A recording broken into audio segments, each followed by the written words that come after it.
So CODA is a thing. Now you might be asking yourself, what the heck is a CODA? And I can't really blame you for that because this movie is another indie darling that snuck under the radar. It came out in 2021, but I didn't hear about it until award season rolled around. But, as I've stated before, awards and award shows are really only for the industry professionals to spray their praise all over each other's work, so I tend to ignore them. But when an indie movie starts making waves and cleaning up, then yeah, I pay attention. I'm not happy about it.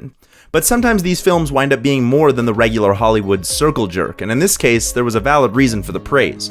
Awards and award shows are still stupid, don't get me wrong, but I was not just impressed with CODA, I was blown away! This movie is multifaceted in almost every part of its story. The characters are beautifully flawed and exceptionally strong. Each of them, no matter how small they are in the story, has some kind of arc, which is ridiculously hard to do, and it's even more impressive because of how they're all interwoven. Some conflicts are perpetuated or created by character dynamics, others are solved by these same actions and interactions. This movie's got it all in terms of storytelling, and my praise doesn't end there because yes, the characters are deep and the story is emotional, but it's also exceptionally funny.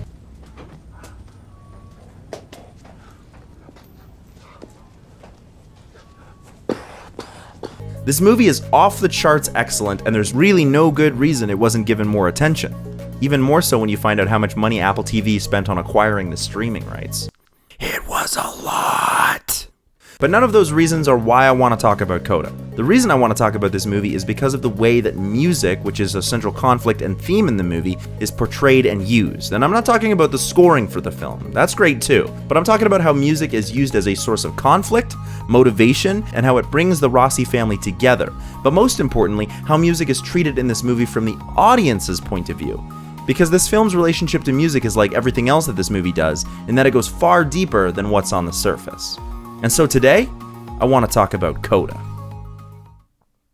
CODA's creation started out with two French film producers approaching the award-winning writer and director Sean Hayter with the idea to create an English adaptation of the French-language film La Famille Bélier. Hayter had just finished working on the critically acclaimed Tallulah, of which she wrote and directed, and was interested in adapting the popular French film for American audiences by keeping the focus on the family, but allowing far more exploration of deaf culture and deaf representation.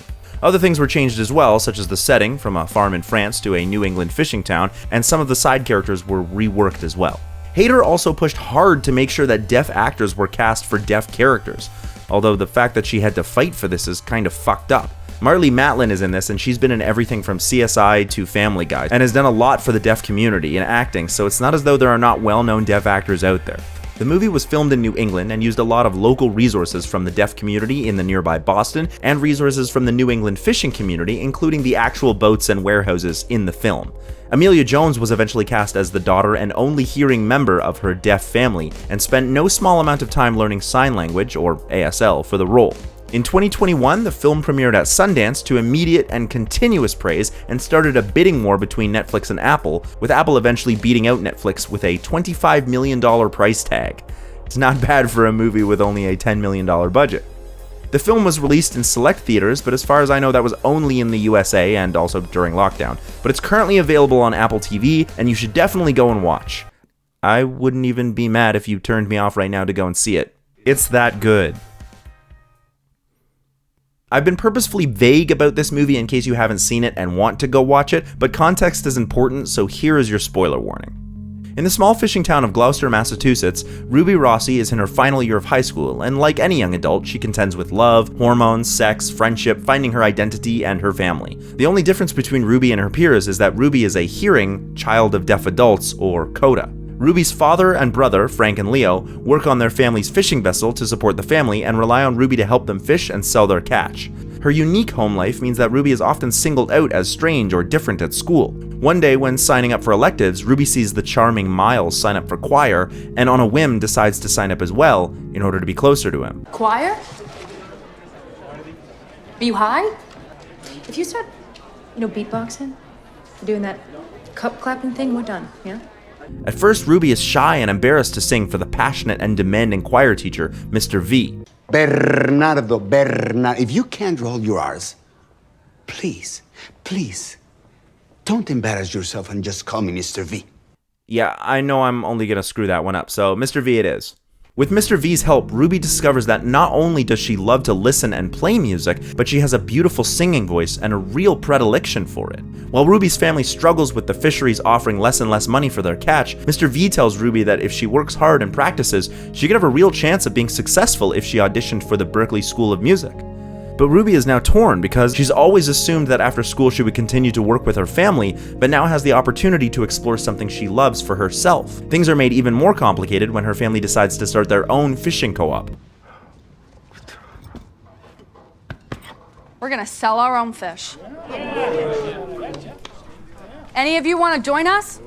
A risky business move that could keep the fishing families involved protected if it works, but requires a lot of Ruby's time in order to interpret. Time she would like to be spending rehearsing for her audition. Oh, and Ruby's best friend hooks up with her brother. Leo got hot. Ew. Eventually, Ruby's parents watch her perform and realize they've been relying on Ruby too much to keep them connected to the hearing community they live in, which is preventing her from finding her own identity or letting Leo take on a larger role in the business. They then help Ruby go to the audition, where she signs the lyrics of the song she's singing to her family. Several months later, we find out that Ruby has been accepted, and she leaves for school, only to rush back and hug her family one more time before signing "I really love you" as she drives away to university. It's hard to capture the excellence of a story like this. I left out a bunch of side stories like Ruby and Miles' romance, and Leo has an arc, and Ruby's mother Jackie is a wonderful character. Really, I did you no favors by glossing over the plot, but this is a summary, so go watch the movie if you want the whole thing.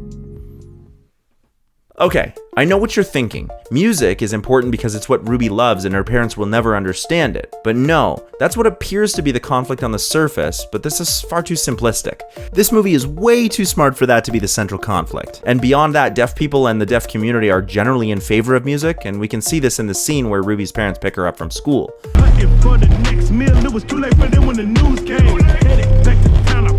Ruby's mother Jackie does make some comments about how if their family was blind, then Ruby would want to paint, simply as a form of rebellion. Why is it always about you? This kind of portrayal of deaf people and music in the movie has valid criticisms, and I'm not saying that this movie doesn't deserve those criticisms. Deaf people, and especially deaf parents, want what is best for their children, and that includes music.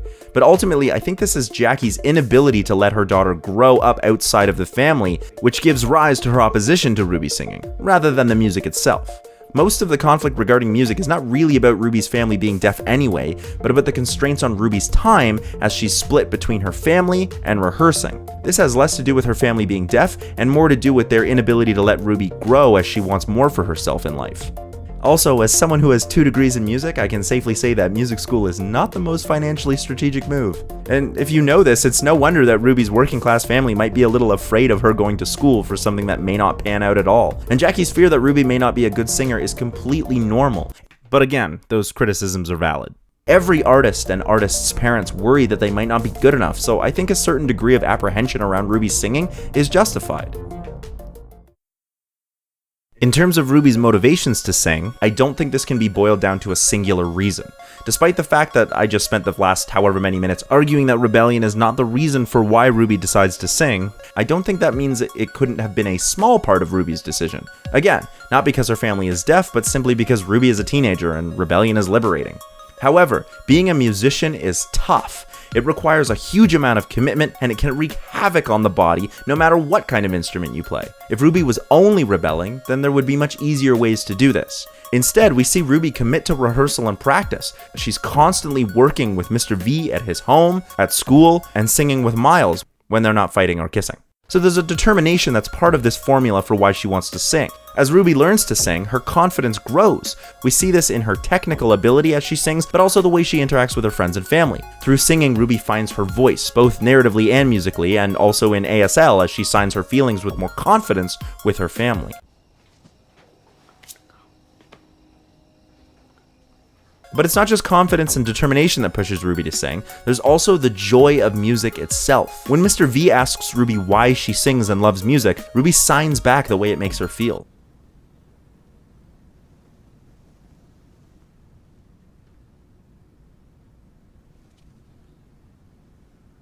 Not only does Ruby go back to her first language because she doesn't have the English words to describe the feelings, what she describes is a kind of peace and joy that comes from music. This scene is probably one of my favorites in a movie full of wonderful and humorous scenes, but it really expresses the feeling of playing music and in another language, but in a way that it's still completely understandable, even if you don't know the exact meaning behind each sign.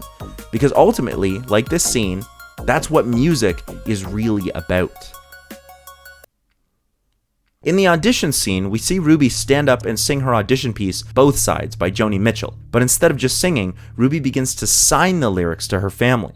If for some reason you have not heard this song, which seems impossible to me if you live in the Western world, the lyrics are about looking at love and life as both the joyous and heartbreaking experiences that they are. The song is a brilliant choice because of Ruby's love for the classic singers like Mitchell, but also because the song perfectly encapsulates the complications of growing up in her family, or any family really.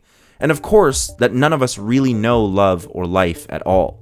This moment always makes me choke up a little, because as Ruby signs the lyric, she isn't just explaining the words she's singing, but she's signing the whole message to her family. And it's in this moment that music brings the characters in the film together, because I think that music is about conveying some kind of feeling, and I think that bringing people together through art and experience is maybe not the point of art, but certainly an important component. In this moment, Ruby's song is as much for her family as it is for her audition. And there's this whole other scene where Frank asks Ruby to sing just for him so he can feel her voice, and it's beautiful, and it's the same idea, but the audition scene, I think, really brings the whole family and story to a climax. This movie shows music as bringing people together, and I'm not saying that this is the purpose of music or any art, but I will say that it's incredibly nice to see a movie that is focused on a character's relationship to music as a bit more realistic. And I'm not talking about live recording, because that audition scene was actually shot and sung live, which makes it even more incredible, but what I mean is that the movie is about how music, like all art, is about experiencing art for the sake of the art. There are a lot of movies that have music in them, most of them in fact. But movies that focus on music don't do a great job of portraying music as just art, because they're focused on creating a compelling narrative, and this inevitably becomes a competition.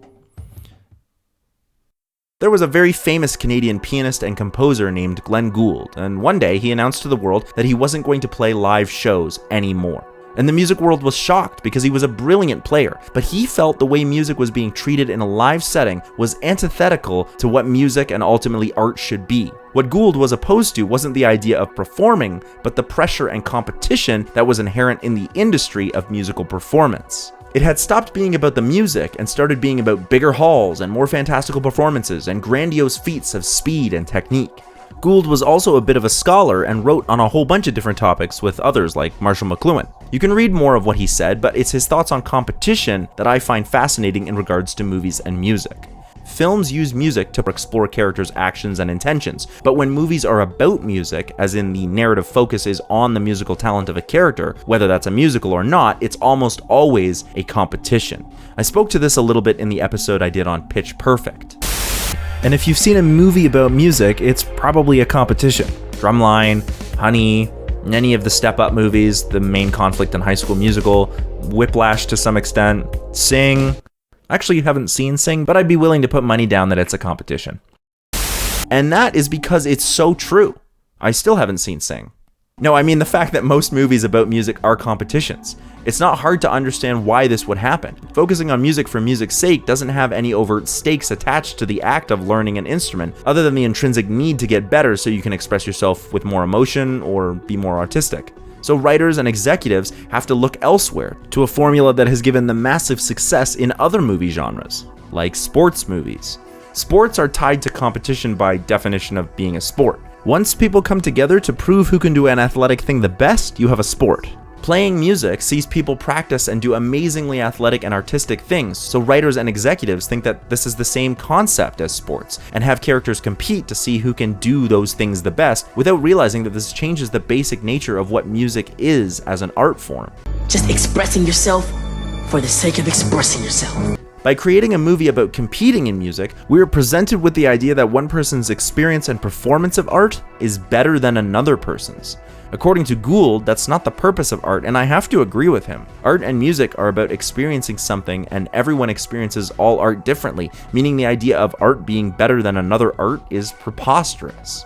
CODA is great because it's focused on music, but never relies on competition to keep music relevant to the story. And in the end, music is shown to be a tool of expression for Ruby, especially when she mixes languages together, which adds a kinesthetic component to the art she is expressing. But it isn't the audition scene that really shows off that CODA is a different kind of music movie. It's the high school recital scene. It's here for a few minutes we see Ruby's family watch her perform, and we the audience lose all sound as a kind of representation to what being at a concert as a deaf person might be like. And it's a great way to momentarily present the audience with an experience other than their own. And we're left with only the ability to see the effect that music has on Ruby while she sings, and the effect that her singing has on the audience while they listen. And this is really what music is about. We usually think about the experience of musical art as sonic, because we're hearing people. But by being in the audience and being part of the musical experience, seeing the effects music has on others, and supporting their daughter, Jackie, Frank, and Leo are actually participating in the music through an action scholars call musicking, which broadly is just doing something related to music, even if that's just pressing a play button. And it's in no way competitive, and it's overtly and purposefully inclusive. The concert scene shows that music is for everyone and is by nature participatory and doesn't really actually require hearing in the traditional sense to take part in it. And although Ruby does not sign for her parents at this moment, and the presentation of the concert is supposed to feel uncomfortable for hearing audiences, it may be pay attention to and realize the other artistic aspects in a concert that are still part of the musicking. The other reason why this scene is so important is because it's a concert and not an audition. When Ruby signs to her family, it's a wonderful moment, but it's still during an audition, which is another type of competition, one that is facilitated by music schools as a form of gatekeeping, and I disagree with this wholeheartedly, and I think Gould would as well. So I think the profound silence of Ruby's high school concert is actually far more important in the treatment of music than the emotional climax of the audition, simply because of how music is presented differently in these two scenes.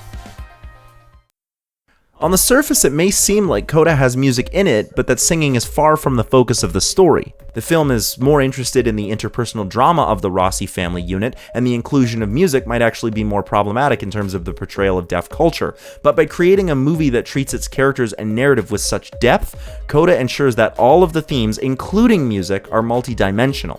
CODA creates a beautiful representation of what music can and should be in film by having it be the source of conflicts, a primary motivator, a unifying element, and ultimately something that has value for just being an artistic experience. And that's on top of all the wonderful writing, acting, direction, and other invaluable pieces of craft that went into making this movie. And while I certainly don't want to detract from the themes of family and independence, and I definitely could talk about those in depth, and have done so before in other movies, as a musician, I was really impressed and wanted to talk about how important this movie was in regards to its treatment of music in the narrative. And that is why CODA is one of the best and most realistic movies about music I have ever seen. Here are my stray thoughts. I did talk a little bit about some of the criticisms that deaf people had about this movie, but I'm not deaf, nor am I an expert about deaf culture, so maybe go and look those up yourself. If you're interested in seeing more movies about music and the deaf community, The Sound of Metal is really cool, but it does suffer from some of the same criticisms. If you're interested in why hearing is not the only part of how music works, then check out the book Musicking by Christopher Small. Citation is in the description. If you're wondering why sometimes I had integrated subtitles and other times I didn't, it's because sometimes I just needed filler for certain sections and didn't want to worry about you reading something that was out of context. This was absolutely the worst essay to read out loud and record because the words signing and singing look way too much alike in written form, and no other movie would have these two words side by side. Hey, thanks so much for watching that episode. This was another movie that just sort of snuck up on me, and I'm really glad that I took notice and watched it. It's an awesome time, and it really did a lot for the deaf community in Hollywood, and Troy Katzer even won an Academy Award for it. You know, not that award shows mean anything, but at least other people were taking notice. Don't forget to check out our other channel, the Cinemasters, for more conversations about movies, and stick around here for lots more episodes of This Is the Thing, The Long and the Short of It, and whatever else we're doing right here on Cinemasters Ultimate Timeline.